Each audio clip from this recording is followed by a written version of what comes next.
রাজশাহী নগরীর মেডিকেল কলেজের বন্ধ গেট এলাকা, সেখানে বেতের আসবাবপত্রের দোকানগুলোর সামনের ফুটপাতের স্ল্যাবগুলো গেল কয়েক মাসে চুরি হয়ে গেছে।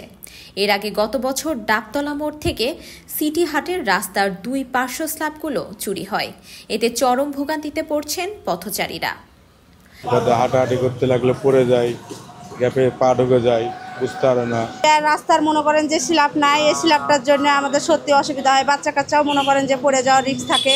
স্থানীয়রা জানান, স্ল্যাব না থাকায় প্রায় ঘটছে দুর্ঘটনা, বাড়ছে ঝুঁকি। বিশেষ করে রাতের অন্ধকারে ফুটপাতগুলো যেন হয়ে উঠেছে ফাঁদ। এলাকাবাসীর অভিযোগ, এ ব্যাপারে প্রশাসনের পক্ষ থেকে নিতে দেখা যায়নি কার্যকর পদক্ষেপ। সিটি কর্পোরেশন থেকে আপনার ইয়া করলে তার দুদিন স্ল্যাব দিয়ে দিত, স্ল্যাব তো দেয় না। যেরকম আপনি মনে করেন কোরবানির আগে গরু একটা পড়ছিল সামনেতে, গরুটা মারাই গেছে, তুলতে পারে নাই।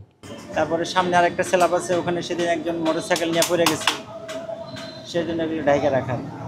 ফুটপাতে আপনার জাম, ওদিকে যখন যানজট লাগে তখন ফুটপাতের উপর দিয়ে আপনার মোটরসাইকেল যায়, সেই জন্য আর কি আমাদের ঢেকে রাখা। এটা তো নাগরিক সমাজের পক্ষ থেকে বলা হচ্ছে, একই জায়গা থেকে বারবার স্ল্যাব চুরি ঠেকাতে নিতে হবে বিকল্প ব্যবস্থা। দেখা গেল কোথাও লোহার ঢাকনা, তো লোহা তো দামি, কাজে এটা তুলে দিয়ে চলে যাওয়া খুব সহজ। দরকার কি, এখানে ভারী সিমেন্টের যদি ঢালাই করে দিয়ে একটা ঢাকনা বানানো হয় তাহলে তো আর এটি হতো না। এগুলো নিয়ে গিয়ে তো কোথাও বিক্রি করতে হয়, কাজে খুঁজে পাওয়া খুব সহজ। ভাঙড়ির দোকানে এগুলো চলে যায়।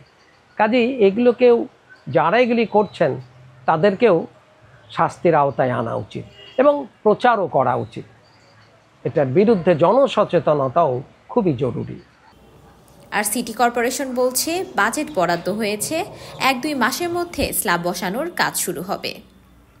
হ্যাঁ, 5 আগস্ট থেকে প্রায় 10-11 মাস এরকম একটা পিরিয়ড। আমরা তো বললাম যে আমরা প্রকল্প গ্রহণ করেছি, অর্থ বরাদ্দ নিশ্চিত হয়েছে, সরকার আমাদেরকে অর্থ বরাদ্দ করেছে।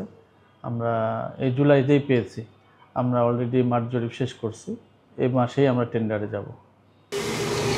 দিনের বেলার চেয়ে সন্ধ্যা বা রাতে এই স্ল্যাববিহীন ফুটপাতগুলো হয়ে ওঠে আরও বেশি ঝুঁকিপূর্ণ। স্থানীয় লোকজন বলছে, ফুটপাত সংস্কারের পাশাপাশি নিতে হবে স্ল্যাব চুরির বিরুদ্ধে উপযুক্ত পদক্ষেপ।